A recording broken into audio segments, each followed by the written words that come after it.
This is a game created by the Zodiac Council. When players die here, they drop all the game currency they've collected. Because of this, some resort to robbing and plundering other players to get more currency, which they use to buy items that boost their power. In this particular subway station, Grayson is the most powerful creature you'll face. He'd twisted into a monstrous form after making a dark pact with Taurus of the Zodiac Council. Although Taurus granted him formidable abilities, Sophia was empowered by a righteous, angelic force. After a brutal fight, Sophia managed to take down Grayson, but just as she was about to eliminate him and advance to the next level, a group of survivors from the station approached and stopped her. These survivors had no desire to leave the station. In fact, they needed Grayson to remain as the area's creature. They preferred to pay a daily survival fee of 100 game currency rather than face the terrifying creatures waiting in the next stage. Lucas's squad, however, had spent all their currency defeating the previous level's creature and couldn't afford the fee. More importantly, Lucas knew the only way back to the real world was to eliminate Grayson and clear the entire game. As they argued, Grayson, seizing the moment Sophia was distracted, immediately fled deep into the dark subway tunnels. The group saw this and immediately gave chase, but found their path blocked by one of the game's invisible barriers. Grayson, in his monstrous form, wasn't restricted by these barriers.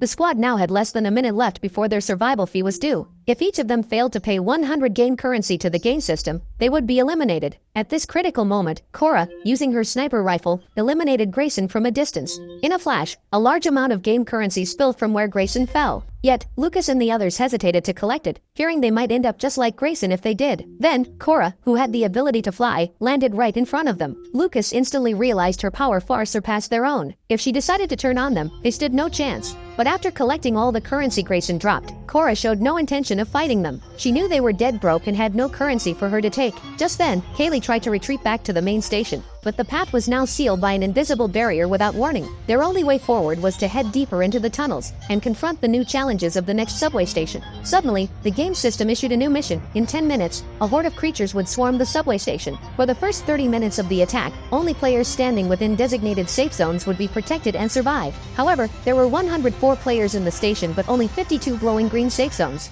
Desperate to live, players immediately turned on each other, fighting for a spot. To make matters worse, one group cordoned off a section of safe zones, demanding 750 game currency per spot for entry. Gracie offered to buy a spot with real-world cash, only to be mocked mercilessly by Ryan, who told her cash is worthless here. Meanwhile, Lucas, who understood the game's mechanics, quickly gathered his squad. He started telling them the original fixed locations of the safe zones, instructing them to split up and secure them. But Gabriel, the appointed intermediary overseeing this level, overheard Lucas's plan. To sabotage it, he immediately changed the rules, making the safe zones appear randomly. What Gabriel didn't know was that no matter how he altered the game, Lucas could still predict where the safe zones would materialize. Some squad members who couldn't find a zone came to Lucas, asking for the new pattern. Yet, Lucas refused to tell them. After Gabriel's change, he could only foresee a single viable path to survival, one meant for himself, and couldn't guarantee anyone else's safety. Suddenly, he spotted a safe zone big enough for 4 people appearing nearby, and urged them to go seize it. But Miles refused to survive at the cost of others' lives, and resolutely decided their only moral choice was to fight and eliminate all the monsters to complete the mission. The rest of the squad agreed with Miles' stand. In that moment, a critical rift tore through the once united team. Just then,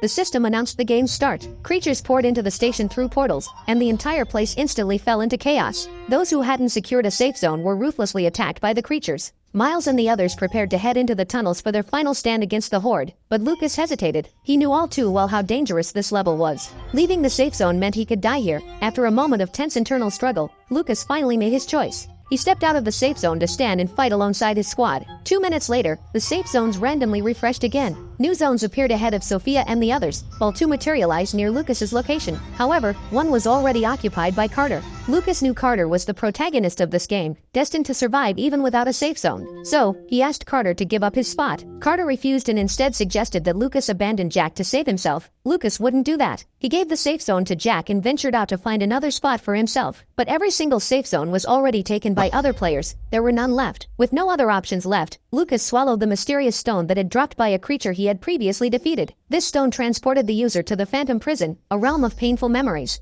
While it was a way to evade the monsters, any player trapped there would be forced to relive their most agonizing memories. Carter guessed Lucas's intention and tried to stop him, but it was too late. Lucas was already drawn into the prison. Inside, Lucas was trapped in his past, forced to vividly relive the memories where he endured long-term bullying from his classmates. Just as Lucas was on the verge of being completely broken by the torment, Carter arrived within the Phantom prison and pulled him out, rescuing him from the painful memories. Returning to reality, Lucas quickly scanned his surroundings. He saw that aside from Miles and Ji-young being injured, the rest of the squad was unharmed. But Lucas now knew a terrible truth. The next day was fated to be Carter's death day. If Carter, the game's protagonist, died, all remaining players would be eliminated by the system. He told everyone that to prevent their collective doom, someone had to take Carter's place in the upcoming confrontation with the Flame Dragon, and that person would surely die. Ultimately, Lucas decided he would be the one to face the Flame Dragon, using his own life as a sacrifice to ensure Carter's survival at the critical moment. The next day, Gabriel appeared in the subway station again. Dissatisfied that 57 players had survived the previous game, a number it deemed too high, it designed a crueler mission. This time, it generated only one safe zone and granted it directly to Ryan. Furthermore, Gabriel established a new rule: anyone attempting to seize the safe zone would be instantly eliminated by the system, unless Ryan willingly gave it up.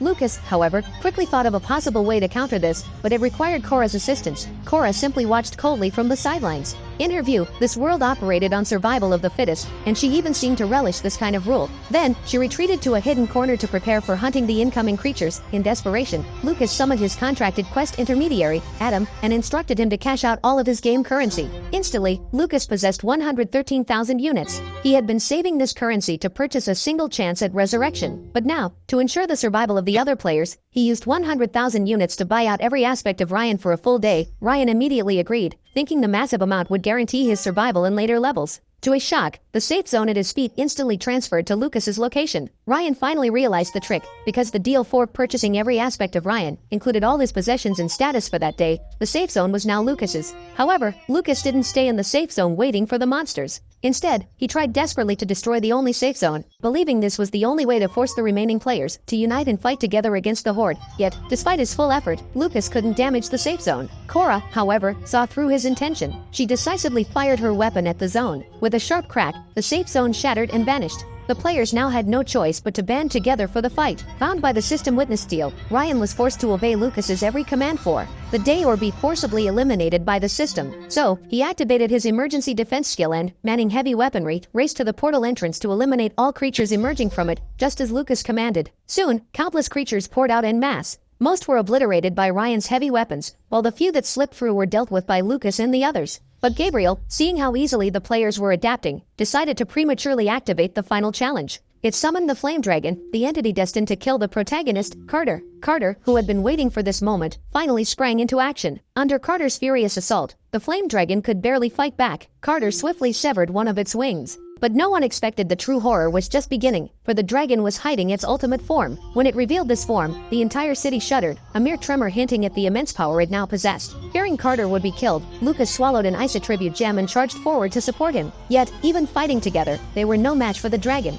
At this critical moment, Jack, controlling the giant mantis, joined the fray, engaging the flame dragon in fierce combat to buy them a precious breather. But the giant mantis was far outclassed. It was quickly overpowered and knocked to the ground. Finally, the flame dragon wrenched off one of the mantis's forelimbs and used the severed limb to end the giant mantis's life. The injured Miles watched his comrades fighting desperately. Gritting his teeth against the pain, he joined the battle against the flame dragon. But even unleashing his ultimate skill only temporarily halted the beast. Furthermore, with every attack the dragon launched, Miles felt his own strength wane. Just as he could hold on no longer, Sophia leaped onto the dragon's back, driving her dagger deep into its scales. Yet, even such a vicious wound did little to diminish the dragon's overwhelming power. Seeing this, Miles resorted to burning his life force, pushing his skill to its 4th level. Instantly, his power multiplied several times over, and he slammed into the dragon with enough force to knock it to the ground. Seizing the opportunity, Lucas lunged forward to deliver a fatal blow, but the dragon was incredibly fast. It easily evaded the attack and retaliated with a blast of dragon fire. Just in time, Kaylee used her skill to create a pathway of webbing. Lucas sprinted up this channel and vaulted onto the dragon, plunging his sword into the crystal embedded in its chest. He knew destroying this crystal core was the only way to win. However, the crystal was extraordinarily hard. Lucas's strength alone wasn't enough to shatter it. He was quickly thrown off, and the crack his sword had made in the crystal sealed itself instantly. Meanwhile, Carter, on his last legs, launched a last-ditch attack, striking the dragon with all his might. But the dragon, now wreathed in intense flames, deflected the blow, and Carter fell, killed by the beast. As Lucas had foreseen, with the game's protagonist dead, all remaining players were scheduled to be eliminated by the system within minutes. Just as Lucas was despairing over his failure to change the game's outcome, The system prompted him. He had received a transaction containing a seed of survival will. Without time to ponder, Lucas infused the seed into his broken sword. The shattered divine sword instantly reformed, good as new. In a final, coordinated effort, Miles desperately blocked the dragon's onslaught. Sophia swung her blade to sever its other wing, and Kaylee used her webs to tightly bind the creature, creating an opening for Lucas. At the perfect moment, Lucas launched into the air and, with the divine sword, struck the crystal core, shattering it completely. The moment the crystal exploded,